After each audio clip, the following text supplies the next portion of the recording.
मनसि प्रतिष्ठिता मनो मे वाचि प्रतिष्ठितम् आविराविर्मयेधि वेदस्य मानिस्थ श्रुत्मे मा प्रहासि रणेनाधीतेनाहोरात्रां संदधामि ऋतं वदिष्यामि सत्यं वदिष्यामि तन्मामवतु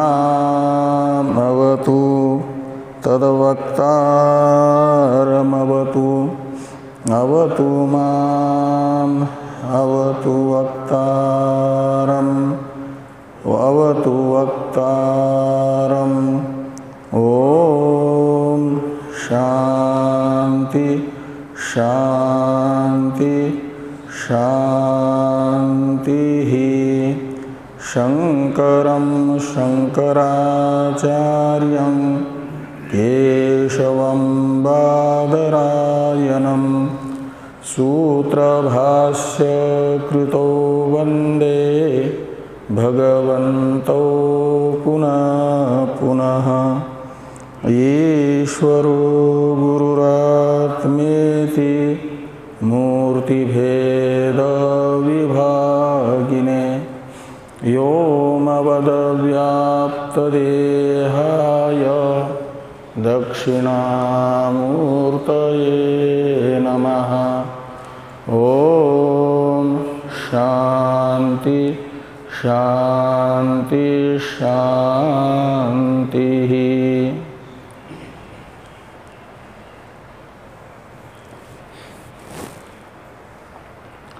ऋग्वेदीय ऐत्रेय उपनिषद के प्रथम अध्याय के द्वितीय खंड के 4 मंत्रों का विचार हम लोग कर चुके हैं। पंचम मंत्र का भी मूल का विचार चल रहा है, पूरा नहीं हुआ है।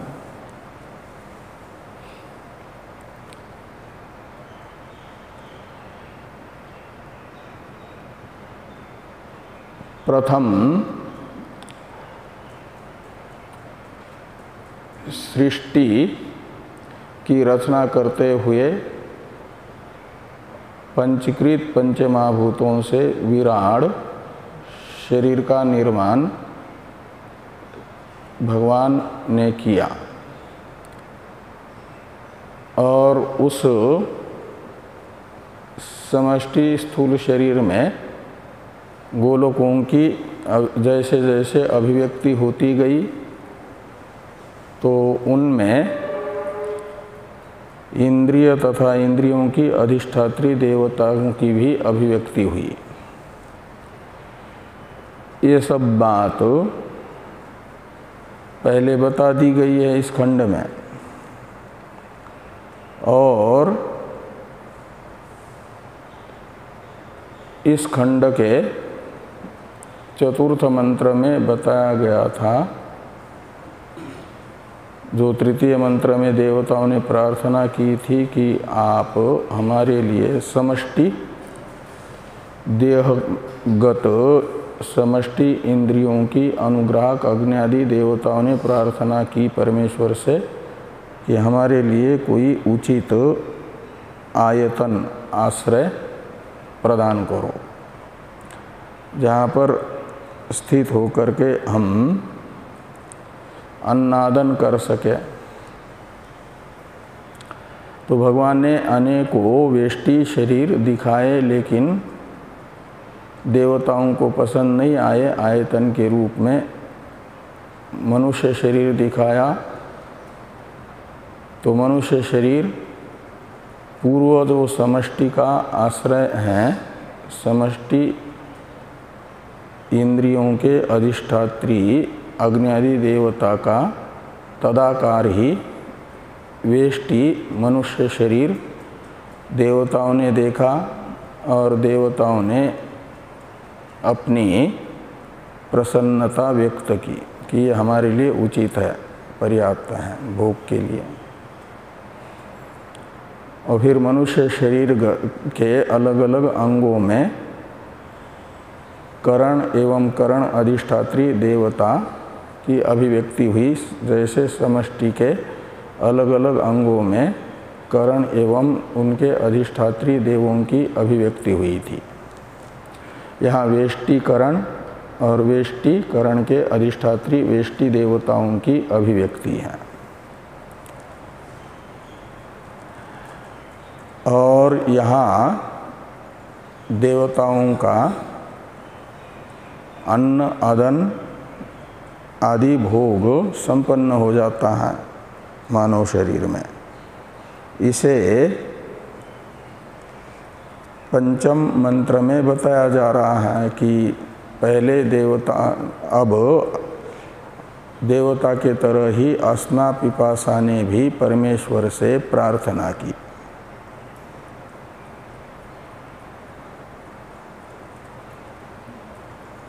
कि आप हमें भी अन्नादन के उपयोगी आश्रय विशेष प्रदान करो। इस प्रकार की अश्नाया पिपासा की भगवान से प्रार्थना हुई। भगवान अस्नाया पिपासा के द्वारा यानी भूख प्यास के द्वारा प्रार्थित परमेश्वर ने उन दोनों से कहा कि अलग से आयतन तो तुम्हारे लिए नहीं दे सकते, क्योंकि तुम लोग धर्म रूप हो, यानी आश्रित हो। इसलिए धर्मी को जैसे अलग आश्रय होता है ऐसा आपको आश्रय नहीं मिलेगा, किंतु धर्मी के आश्रय से ही आश्रयवान आपको बना दूंगा। आपको तो चाहिए, यानी धर्मी के आश्रय से आश्रयवान तो धर्म बन ही जाता है। और जो भूख और प्यास को शांत करने के लिए अन्नादनादि होना है, वह धर्मी के अन्नादनादि से ही तुम्हें भी शांति यानी तृप्ति मिलेगी। इसके लिए मैं जो तुम्हारे धर्मी यानी आश्रयभूत देवता हैं उनके अन्नादनादि व्यापार का ही, व्यापार से होने वाले तृप्ति का कुछ अंश अधिकारी बना देता हूँ। ये एतास्वेव वाम देवतासु आभजामि, ये एतासु भागिन्यो करोमि इति। इन वाक्यों से भगवान ने कहा है कि वाम यानी आप दोनों को, एतासु देवतासु आभजामि का मतलब इन देवताओं के द्वारा किए गए अदनादि व्यापार से ही होने वाली तृप्ति में कुछ अंश का भागी आपको बना देता हूँ। अंश रूप से आभजामि यानी अनुगृह्णामि, आप पर अनुग्रह करता हूँ आपकी प्रार्थना को स्वीकार करके।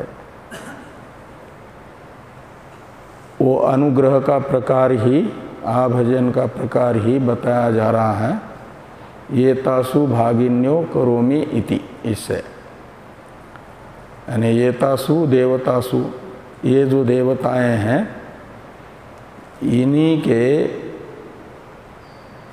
इन्हीं में भागी बना देता हूँ का मतलब इनसे होने वाले व्यापार जन्य तृप्ति के कुछ अंश का अधिकारी बना देता हूँ।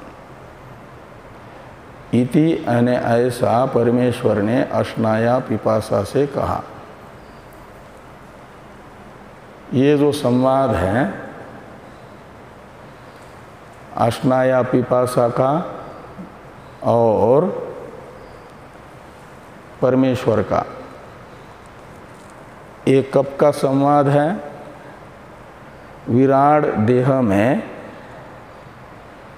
समष्टि इंद्रिय तथा उनकी अधिष्ठात्री देवता प्रतिष्ठित हो गए और अपना अपना व्यापार करना प्रारंभ किया उन्होंने। उस समय की ये प्रार्थना है अश्नाया पिपासा की परमेश्वर से। वेष्टि देह निर्माण के समय की नहीं, समष्टि देह का निर्माण हुआ, उसमें अलग अलग समष्टि गोलकों में जाकर के समष्टि इंद्रिय तथा उनकी अधिष्ठात्री देवता स्थित हुए, प्रतिष्ठित हुए और व्यापार अर्ह हो गए, अपने अपने अदनादि व्यापार योग्य बन गए। उस समय भूख और प्यास ने, क्योंकि पहले कहा था ना भगवान अधिदैव का निरूपण करते समय श्रुति ने कि तम अश्नाया पिपासाभ्याम अन्ववार्जत, ऐसा एक वाक्य आया था ना। तो तम यानी विराट पुरुषम, विराट पुरुष को अश्नाया पिपासा से जोड़ दिया, यानी संयुक्त कर दिया। अश्नाया पिपासा तो आई, लेकिन विराट देह में कहाँ रहेगी? इंद्रियों का स्थान भी बताया, उनके अनुग्राहक देवताओं का भी स्थान बता दिया। वे अपना अपना व्यापार करके संतुष्ट हो रही हैं। तो ये विराट देह में कहीं कहाँ पर रहेगी, ये भगवान ने निश्चित नहीं किया पहले अधिदैव में। इसलिए उसी समय देवताओं को तथा इंद्रियों को सालंब देख करके और अपने आप को निरधिष्ठान अनुभव करके भूख प्यास ने परमेश्वर से प्रश्न किया और परमेश्वर ने उनके प्रश्न का उत्तर दिया। ये जो संवाद है तम अश्नाया पिपासे से लेकर के करोमि इति यहाँ तक का, ये वेष्टि कार्यक्रम संघात निष्पन्न होने के समय का नहीं, अपितु अधिदैव यानी समष्टि शरीर में इंद्रिय समष्टि इंद्रिया तथा उनके अधिष्ठात्री देवों का अवस्थान होने के बाद का संवाद है, उसी समय का। ये समझना। तो करोमि इति ऐसा परमेश्वर ने इन भूख प्यास से कहा। का मतलब विराट देह में कहीं पर भी स्थान अलग से नहीं दिया इनको, क्योंकि ये धर्म रूप है, तो वे अपने धर्म के आश्रित ही रहेंगे। लेकिन इन धर्मों को धर्म के तृप्ति से ही तृप्ति हो जाएगी, इतना मात्र निश्चित हुआ। अब आगे कह रहे हैं कि अधिदैव सृष्टि के उत्पत्ति के समय ये संवाद इंद्रियों का क्या नाम भूख और प्यास तथा परमेश्वर का हुआ, ये हम कैसे निश्चित कर ले? जो वैदिक है आस्तिक है वो तो वेद पर श्रद्धा करके मान लेंगे कि वेद कह रहा है, इसलिए समष्टि इंद्रियों के तथा देवताओं के अभिव्यक्ति के बाद का ये संवाद है। वेद कह रहा है तो हम भी मान ले, क्योंकि वेद निर्दोष प्रमाण है। किन के लिए? आस्तिकों के लिए। लेकिन नास्तिक तो वेद को प्रमाण के रूप से स्वीकार नहीं करेंगे ना। तो नास्तिकों के लिए क्या होगा कि परमेश्वर को भी नहीं मानते, परमेश्वर का ज्ञापक, साक्षात ज्ञापक वेद को भी जो नहीं मानते, वे तो पूछेंगे कि हम ये कैसे विश्वास कर लें कि उस समय ये भूख प्यास का और परमेश्वर का संवाद हुआ करके। उन्हें उस संवाद के ज्ञापक के रूप में तथा आस्तिकों को जो वेद ने बताया हुआ संवाद है उसे दृढ़ करने के लिए ये आगे वाला ग्रंथ है कि तस्मात् इत्यादि। तो तस्मात् के द्वारा अपेक्षित यस्मात् का अध्यार होगा, यानी यस्मात्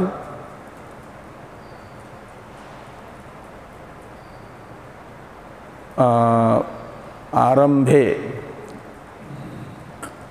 कारण देहे, कारण देह है समष्टि देह, और उसमें अष्टाया पिपासादियों को स्वतंत्र स्थान नहीं मिला और देवताओं के अदनादि व्यापार के फल में अंश रूप से भागीदारी भगवान ने उनको दी। ये जिस कारण से मूल में हुआ, तस्मात् का अर्थ है उसी कारण से आज भी भूख और प्यास स्थूल शरीर के किसी अंग में नहीं रहती है, अपितु भूख प्यास को धर्म माना जाता है किसका? प्राण का। इसलिए प्राण के आश्रित हुई। और सभी इंद्रिय, प्राण शब्द से, प्राण शब्द मुख्य प्राण का भी और बाकी इंद्रियों का भी गौण रूप से बोधक होता है। प्राण शब्द इंद्रिय समूह के लिए मात्र प्रयोग होता है। तो इसलिए यहाँ पर प्राण शब्द का अर्थ निकलेगा प्राण आश्रित भूख प्यास है का मतलब प्राण शब्द का गौणार्थ बाह्यकरण, अंतःकरण एवं मुख्यार्थ जो प्राण है, पंचवायु, पंचवृत्त्यात्मक प्राण, इनके आश्रित ये भूख प्यास है और इनके व्यापार से होने वाले तृप्ति से ही ये तृप्त हो जाती है भूख प्यास। इसे बताया जा रहा है तस्मात्, ऊपर से जोड़ देना इदानीम अपि, इस समय भी क्या होगा कि यस्ये कस्ये च देवताये हविर्गृह्यते, तो जिस किसी भी देवता के लिए हवि का ग्रहण किया जाता है। हवि है पुरोडासादि, देवता शब्द से लेना जो अग्नि आदि देवता हैं, यज्ञ में प्रदान की जाने वाली हवि के अधिकारी वो अग्नि आदि देवता हैं। और उन अग्नि आदि देवताओं के लिए हविर्गृह्यते, तो भागिन्यो एव अस्याम अश्नाया पिपासे भवतः, तो ये भूख प्यास जो है भागिन्यो यानी अधिकारी, और संपूर्ण तृप्ति के अधिकारी नहीं, आंशिक तृप्ति के अधिकारी देवताओं के द्वारा गृहीत हवि के द्वारा होने वाले तृप्ति के बन जाते हैं। देवताओं ने हवि का ग्रहण किया, उससे तृप्ति हुई, उसमें से कुछ अंश से तृप्ति मिल जाती है अश्नाया पिपासा को भी। इसलिए कहा अश्नाया पिपासे भागिन्यो एव अस्याम, तो भागिनी बन जाती है। और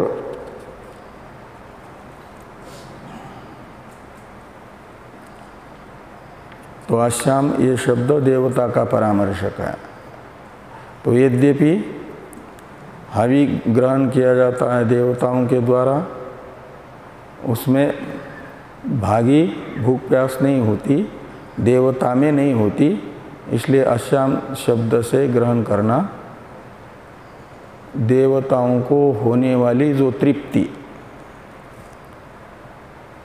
पुरोडासादि हवि का ग्रहण करने से अग्नि देवताओं को होने वाली जो तृप्ति, और उस तृप्ति में भागिन्यो, अश्याम भागिन्यो एव, तो उस तृप्ति में अंश रूप से अधिकारी बन जाते हैं कौन? अश्नाया पिपासे, भूख प्यास। ये आज भी देखा जाता है। यद्यपि आदन आदि करने से होता क्या है, देखा जाता है भूख प्यास मिट जाती है ना। मिटने का मतलब होता है समाप्त होना। तो इनकी तो समाप्ति हो गई भोजन करने से, पानी पीने से, यानी तत्त विषय ग्रहण करने से तत्त विषय को जो अश्नाया पिपासा से उपलक्षित तृष्णा है वो समाप्त हो जाती है। तो यहाँ तृप्त हो गई ये कैसे कह रहे हो? अश्नाया पिपासा तृप्त होते हैं, ये एक शंका होगी। उसका समाधान भी टीका में आएगा कि यदि तृप्त ही होती है, नष्ट नहीं होती भूख प्यास, स्वरूपतः यदि नष्ट होती, एक बार भोजन करने से और पानी पीने से भूख प्यास, पेट भर भोजन कर ले, पेट भर पानी पी ले, भूख प्यास मिट जाए, यानी स्वरूपतः नष्ट हो जाए, तो फिर कुछ घंटे बाद भूख नहीं लगनी चाहिए ना, प्यास नहीं लगनी चाहिए, लेकिन वैसी भूख प्यास लग जाती है। फिर इसका अर्थ है उसका स्वरूपतः नाश नहीं होता है, अपितु वो रहती है स्वरूपतः कुछ समय के लिए उपशांति हो जाती है। उसकी उपशांति ही तृप्ति है भूख प्यास की। ये सब चर्चा आएगी। अब भाष्य को देखो।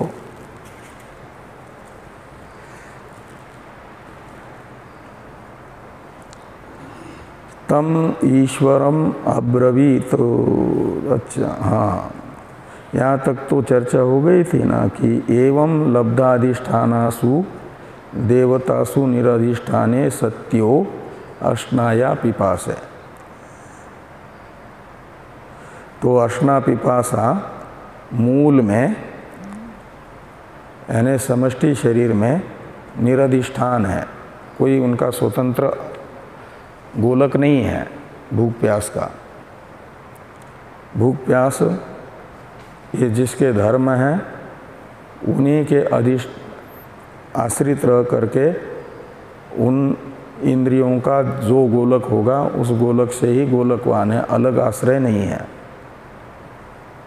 और देवता तो लब्धाधिष्ठान है, इंद्रियों के अनुग्राहक देवताओं का अलग अलग अपना अपना स्थान है, तत्तद इंद्रिय का गोलक।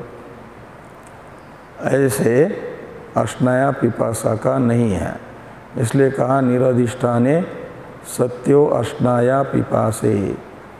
मूल में तम अश्नाया पिपासे है ना, उस अश्नाया पिपासे का विशेषण है निरधिष्ठाने सत्यो। ये कि निरधिष्ठान होने पर किनका? निरधिष्ठान जो अश्नाया पिपासे हैं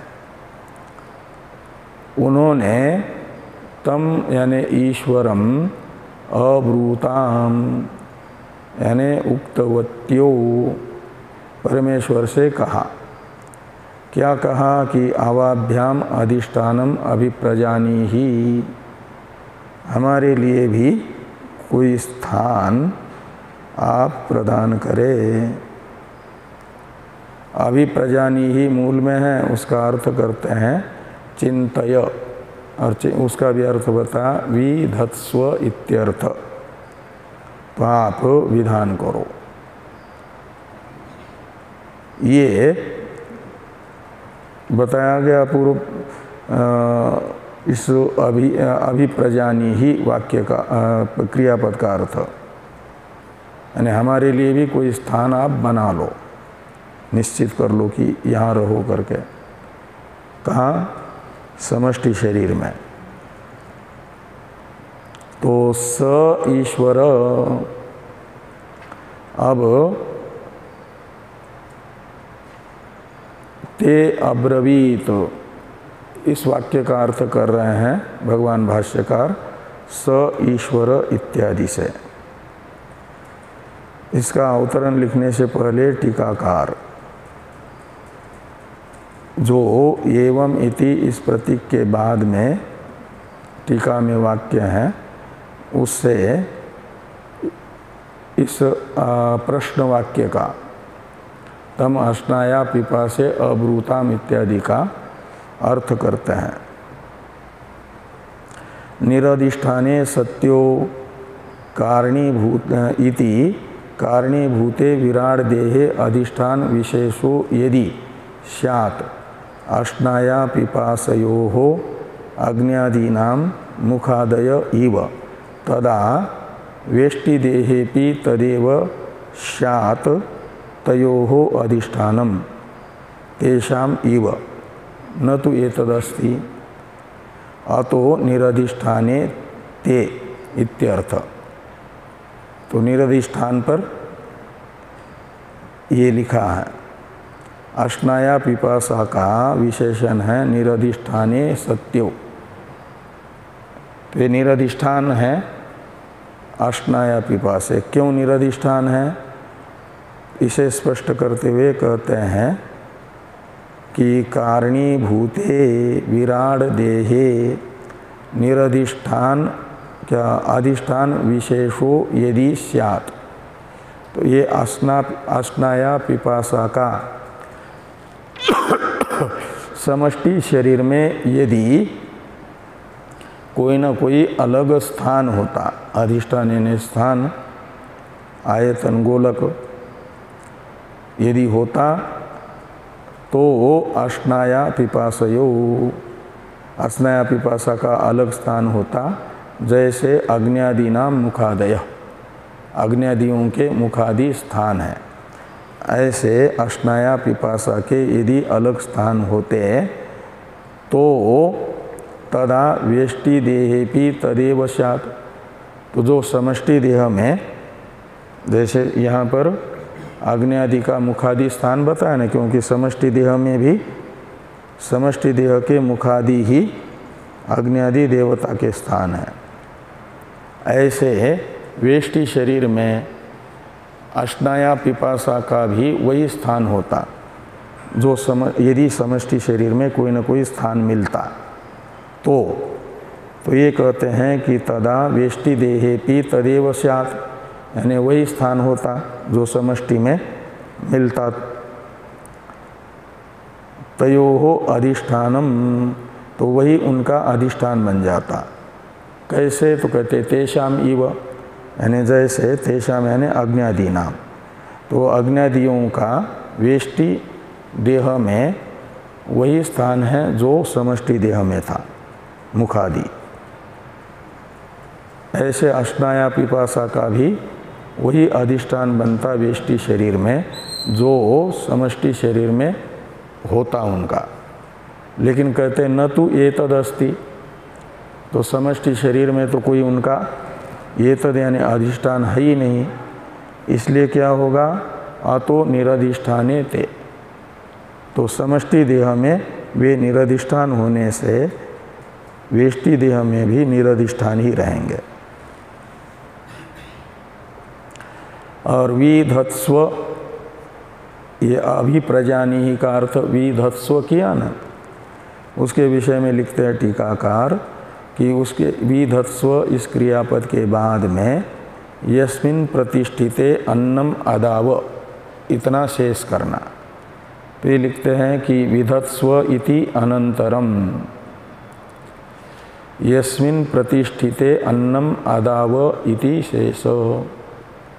तो विधत्स्व इस क्रियापद के बाद में यस्मिन् प्रतिष्ठिते अन्नम आदाव इन पदों का अन्वय कर लेना, शेष कर देना।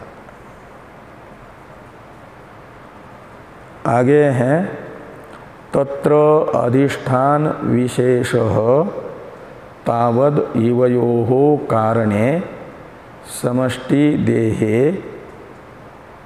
अभावात् इहापि नास्तेव कारण पूर्वकत्वात् कार्येपि अधिष्ठानस्य अदनन्तु इवयोः धर्म रूपत्वात् धर्मिणम् अनाश्रित्य धर्मस्य स्वातंत्र्य अयोगाच्च चेतनावत् धर्मे भूत देवतागतम एव अन्नादनम इवयोः इत्याह स ईश्वर इति। ये स ईश्वर वाक्य का अवतरण है। तत्र से लेकर के तो तत्र अधिष्ठान विशेषः तावत इवयोः कारणे समष्टि देहे अभावात्। तो तत्र कारणे समष्टि देहे ऐसा अन्वय करिए। तत्र का कारणे समष्टि देहे के साथ। तो कारण रूप जो समष्टि शरीर हैं उसमें इवयो यानी अश्नाया पिपासयो हो अधिष्ठान विशेषः इसका अन्वय करिए।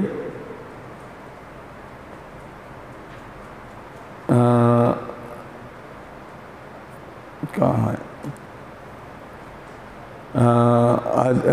अधिष्ठान विशेष का तो अन्वय कर्ता के रूप में उधर करना है। कहाँ पर? वेष्टि देहेपि। कहाँ पर है वो?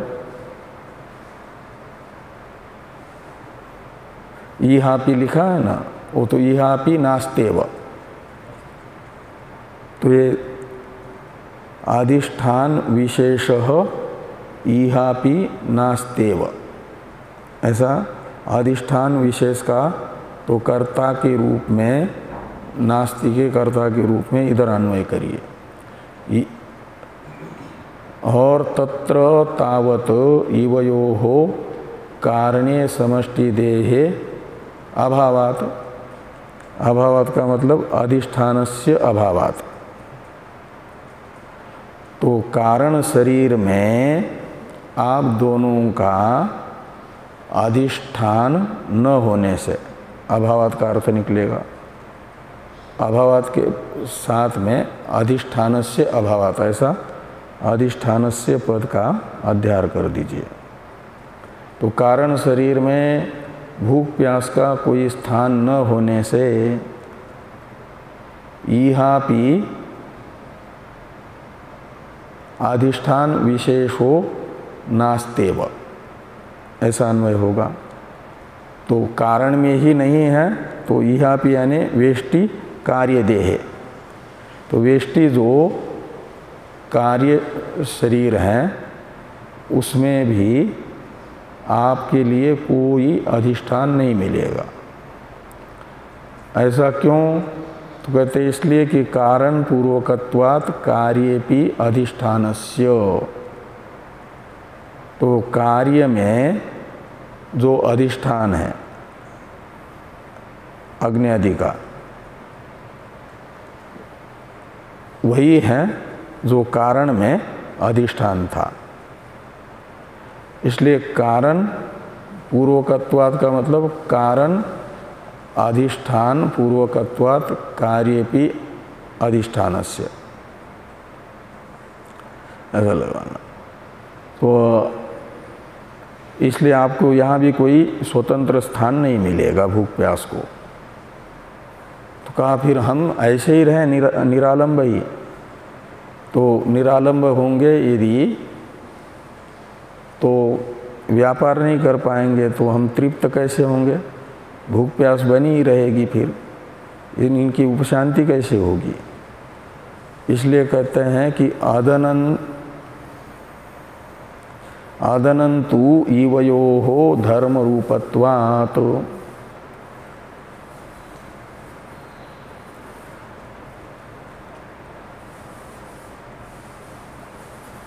तो आप लोग इवयोः धर्म रूपत्वात् का मतलब आप दोनों धर्म रूप हो, यानी गुण रूप हो, आश्रित हो। आश्रित रूप होने से धर्मिणम अनाश्रित्य धर्मस्य स्वातंत्र्य अयोगात्, धर्मी को छोड़ करके धर्म यानी आश्रय को छोड़ करके आश्रित पदार्थ स्वतंत्र नहीं रह सकता। जैसे त्वचा का रूप त्वचा को छोड़ करके स्वतंत्र नहीं रह सकता, ऐसे अग्नि का औष्ण्य धर्म है, वह अग्नि को छोड़ करके नहीं रह सकता। ऐसे ही आप भी धर्म रूप होने के कारण क्या होगा कि धर्मिणम अनाश्रित्य धर्मस्य स्वातंत्र्य अयोगात्, तो स्वतंत्र किसी अधिष्ठान में रह नहीं पाओगे। आपका स्वतंत्र रहना असंभव है, एक हेतु। और दूसरा एक हेतु बताते हैं, इसलिए क्या होगा कि चेतनावत धर्मीभूत देवतागतम एव अन्नादनम इवयोः इत्याह।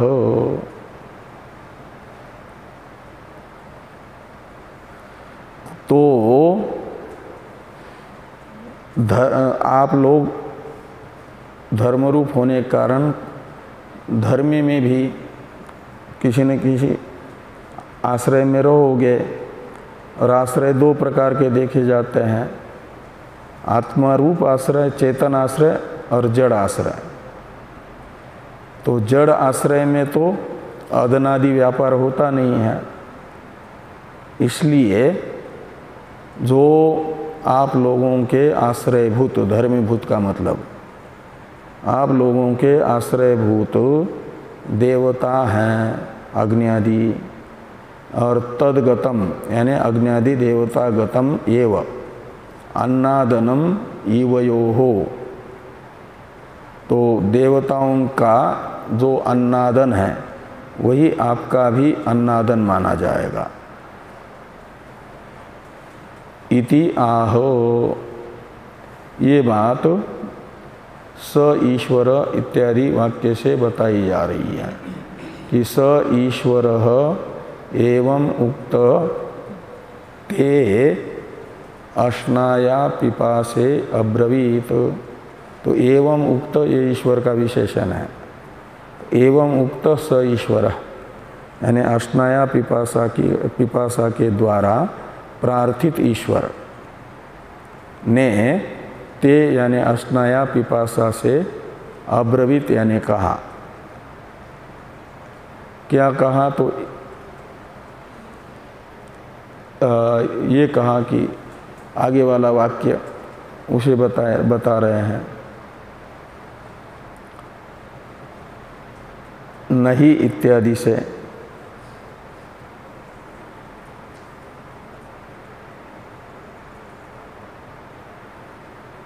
तो भाष्य में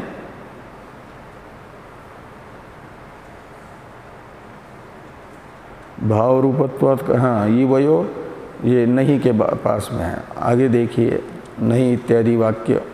तो नहीं इवयोर भाव रूपत्वात् चेतनावद वस्तु अनाश्रित्य अन्नात्रित्वम संभवति। तो आप धर्म रूप भाव रूपत्वात् इवयो, इसमें भाव शब्द से लेना धर्म को, भाव यानी धर्म। ये टीकाकार लिखते हैं भाव रूपत्वात् यानी धर्म रूपत्वात् इत्यर्थ। तो आप दोनों धर्म रूप होने से धर्म में भी फिर चेतनावत धर्मी, चेतनावत वस्तु यानी धर्मी, वस्तु शब्द का अर्थ यहाँ धर्मी। तो चेतनावान जो धर्मी है उसका आश्रय लिए बिना अन्नात्रित्वम न संभवति, शुरू वाला जो न है संभवती के साथ जुड़ जाएगा और ही का अर्थ निकलेगा यस्मात्। तो आप लोग धर्मरूप होने के कारण चेतन धर्मी का आश्रय लिए बिना आप में अन्नात्रित्व संभव नहीं है, जिस कारण से ही का अर्थ है यस्मात् कारणात्। आगे हैं भाष्य में तस्मात् इत्यादि वाक्य। तो तस्मात् एतासु एव अज्ञाद्यासु वाम यानी इवाम देवतासु अध्यात्म अधिदेवता सु आभजामि।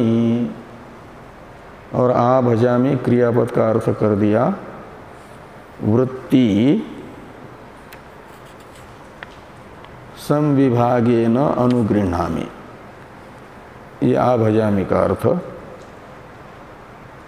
तो पहले आभजामि तक के वाक्य का अर्थ देखिए, यानी जिस कारण से चेतन धर्मी को स्वीकार किए बिना धर्म रूप भूख प्यास में अन्नात्रित्व संभव नहीं हो रहा है, उस कारण से ये तस्मात् का अर्थ निकलेगा। भगवान ने कहा कि चेतन जो अग्नि आदि देवता है वो दो प्रकार की हैं, अध्यात्म अग्नि आदि देवता और अधिदैव अग्नि आदि देवता। अध्यात्म अग्नि आदि देवता हैं आपके अध्यात्म अग्नि देवता मानी जाएगी वेष्टि कार्यक्रम संघातगत देवता को। ये लिखते हैं टीका में टीकाकार, पहले धर्मिणो अपि अचेतनस्य भोक्तृत्व अदर्शनात् चेतनावत वस्तु इति उक्तम। तो ये चेतनावत जो पूर्व वाक्य में कहा है ना, वो इसलिए कहा कि धर्मी दो प्रकार का देखा जाता है, चेतन भी अचेतन भी। तो अचेतन धर्मी में भोक्तृत्व देखा नहीं गया है, अचेतन धर्मी है घटादि, उनमें भोक्तृत्व का अदर्शन होने के कारण चेतनावत वस्तु यानी चेतन धर्मी, या ये पद चेतन धर्मी का वाचक ये पद प्रयोग किया। अब ये देवताओं का जो विशेषण है अध्यात्म अधिदेवतासु, इसमें अध्यात्म देवता बताते हैं कौन है। तो अध्यात्म देवता वेष्टि देहगत देवता अधिदेवता, ये वेष्टि शरीरगत देवताओं को कहा जाएगा अध्यात्म देवता। यानी वेष्टि इंद्रियों की अनुग्राहक, वेष्टि इंद्रियों के गोलकों में स्थित अंश रूप से जो अग्नि आदि देवता हैं वे अध्यात्म देवता कहलाएगी।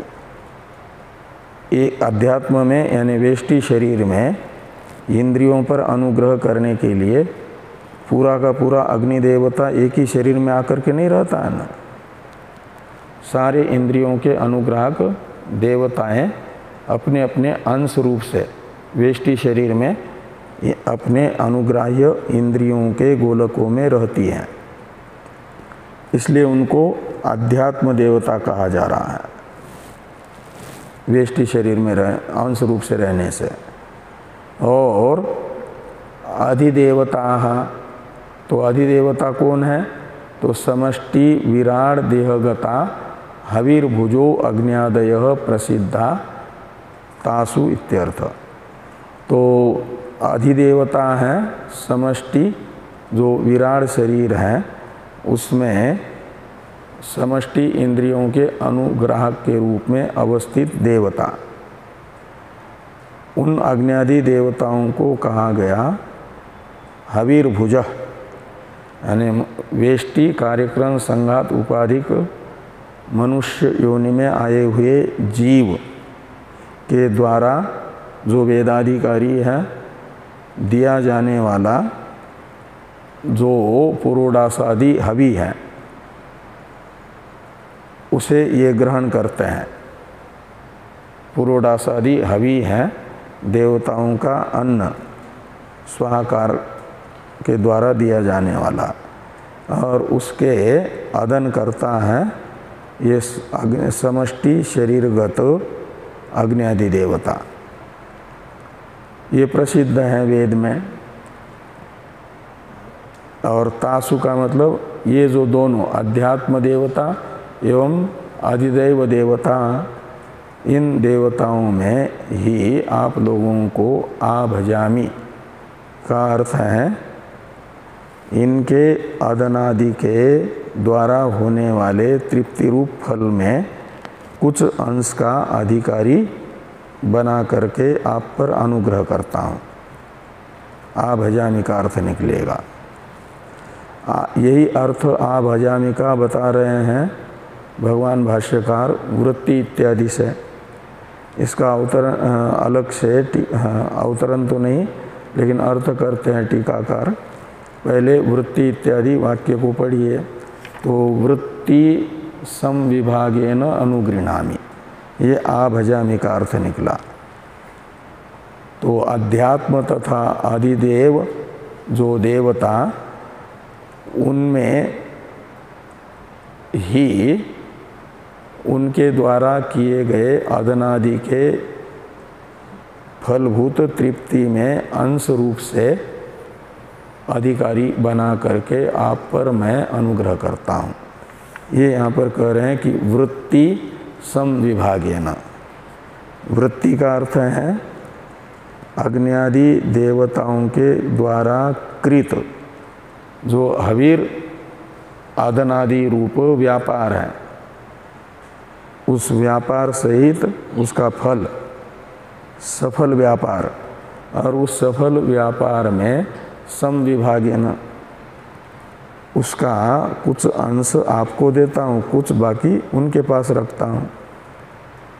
ये वृत्ति समविभाग है। तो इस वृत्ति समविभाग करके अनुगृह्णामि, आप पर मैं अनुग्रह करता हूँ। ऐसा भगवान ने भूख प्यास से कहा। वृत्ति समविभागेन का अर्थ करते हैं टीकाकार भोगैक देश दानेन, यानी अध्यात्म तथा अधिदेव देवताओं में के द्वारा किए जाने वाले व्यापारों से होने वाला जो भोग, सुखोपलब्धि रूप भोग, और उसमें कुछ अंश का भागी बना देता हूँ। जब इनको उपशांति मिलती है तो ये सुख ही है ना। भूख प्यास उपशांत होती है। भूख प्यास का उपशांत होना है अग्नि के द्वारा कृत आदनादि में, आदनादि से होने वाले फल में इनका कुछ हिस्सा बांटना। ये तदेव स्पष्टी करोति, और इसी अर्थ को स्पष्ट करते हैं मूल में भगवान एतासु भागिन्यो इत्यादि वाक्य से। एतासु एव वाम देवतासु आभजामि इत्यादि से वो स्पष्ट किया है, और भाष्य में यहाँ कर रहे हैं। इसलिए ये तदेव स्पष्टी करोति का अर्थ निकलेगा ये देवताओं के द्वारा कृत अदनादि के फल में कुछ भाग का अधिकारी अस्नाया पिपासा को बना दिया भगवान ने। इसी अर्थ को स्पष्ट कर रहे हैं ये तासु भागिन्यो इत्यादि से। तो ये तासु भागिन्यो यद देवत्यो यो भागो हविरादि लक्षण स्यात् तस्याः तेनैव भागेन भागिन्यो यानी भागवत्यो वाम करोमि इति सृष्ट्यादो ईश्वरः एवं व्यदधात् यस्मात् तस्मात् इदानीम् अपि यस्यैकस्यै च देवताया अर्थाय हविर्गृह्यते चरुपुरोडासादि लक्षणं भागिन्यावेव भागवत्या वेव अस्याम देवतायाम अश्नाया पिपासे भवतः। यहाँ तक एक ही वाक्य है पूरा, ये तासु भागिन्यों से लेकर के। तो कहते हैं जिसका ये अग्नि आदि देवताओं में जिस देवता का जो हवि है, यो भागो हविरादि लक्षण, यद्देवत्य यो भाग का मतलब जिस देवता का हविरादि में जो भाग है, सबके लिए एक ही हवि नहीं होता है ना, हवि द्रव्य सब देवताओं का अलग अलग होता है। किसी का पुरोडास होता है तो किसी का चरु होता है, तो किसी का दही होता है, तो किसी का दूध होता है, किसी का पनीर होता है, किसी का पनीर बनाने पर जो अलग से जल निकलता है उसमें से वो होता है। इसलिए कहा कि यद देवत्यो यो भाग, यानी जिस देवता का जो हवि है, हवि रूप भाग है, हविरादि लक्षण स्यात् तस्याः तेनैव भागेन, तो तस्या देवताया, उस देवता को उसी भाग से यानी हविरादि द्रव्य से, तेनैव भागेन हविरादि द्रव्य रूप भाग से भागिन्यो भागवत्यो वाम करोमि, तो वो अपना अपना जो हवि ग्रहण करेगी देवता, जिस देवता का जो हवि है, तो हम आपको देवताओं के द्वारा जो गृहीत हवि है उससे होने वाली तृप्ति के भागे न यानी अंशे न, उस अंश से भागिन्यो यानी भागवत्यो वाम करोमि, आप दोनों को उसमें फल का कुछ अंश का अधिकारी बना देंगे, फल के कुछ अंश का अधिकारी बना देंगे।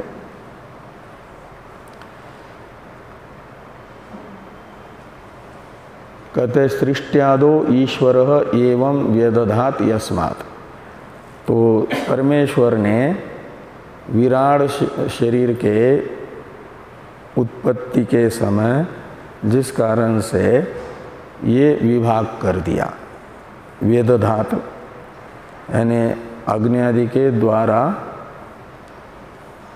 हविर ग्रहण रूप अदन आदि के फल में इनको कुछ भाग बांट दिया ईश्वर ने, जिस कारण से कहते तस्मात्, उसी कारण से आज भी वेष्टि कार्यक्रम संघात में क्या होता है, तो तस्मात् इदानीम अपि यस्य कस्यैच देवताया अर्थाय हविर्गृह्यते, तो जिस किसी भी देवता के प्रयोजन के लिए हवि ग्रहण किया जाता है, चरु पुरोडासादि रूप, तो भागिन्या वेव भागवत्या वेव अस्याम देवतायाम अश्नाया पिपासे भवत, तो देवता में भागवान होती है का मतलब देवता से देवता को होने वाले तृप्ति में कुछ अंश की भागी बन जाती है, अश्नाया पिपासा, ये यहाँ पर भाष्य में कहा गया है। ये देवत्य इत्यादि का अलग से अवतरण टीका में है कि साक्षात देवतासु भागवत्व अयोगात् देवता भागेन भागवत्वम अंशवत्वम उक्तम इति व्याचष्टे यद्देवत्य इति, तो साक्षात देवतासु भागवत्व अयोगात्, तो देवता में साक्षात देवता में तो इनका कुछ अंश, देवता का कुछ अंश भूख प्यास का होगा, ऐसा भाग तो नहीं बनेगा ना। इसलिए कहते हैं देवता भागेन।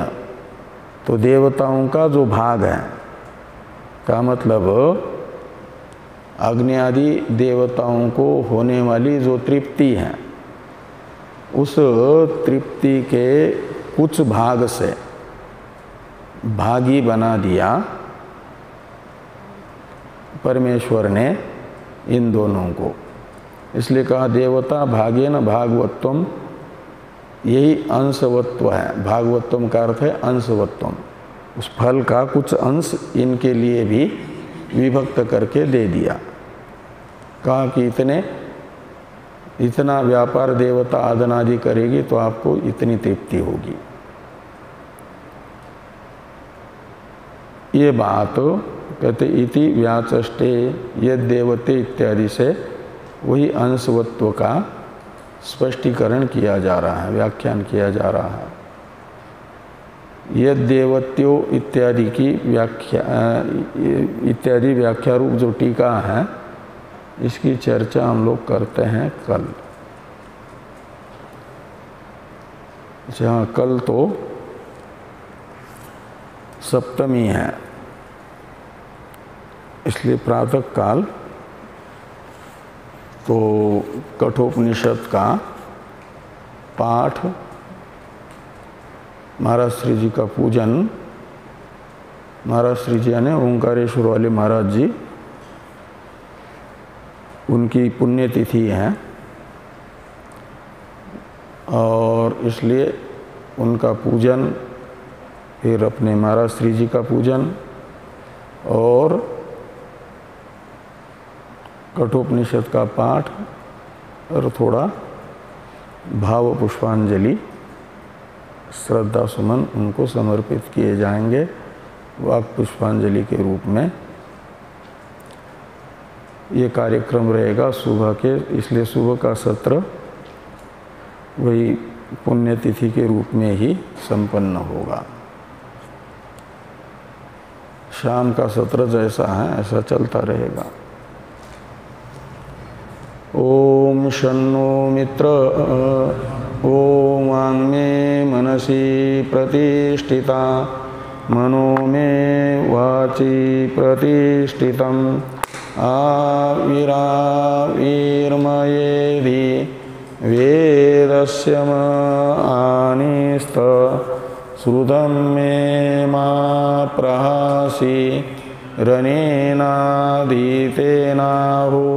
रात्रान् संददामि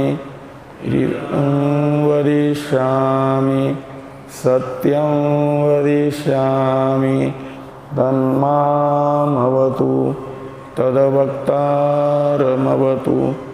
अवतु माम् अवतु वक्तारम् अवतु वक्तारम्। ओम शांति शांति शांति। शंकरं शंकरा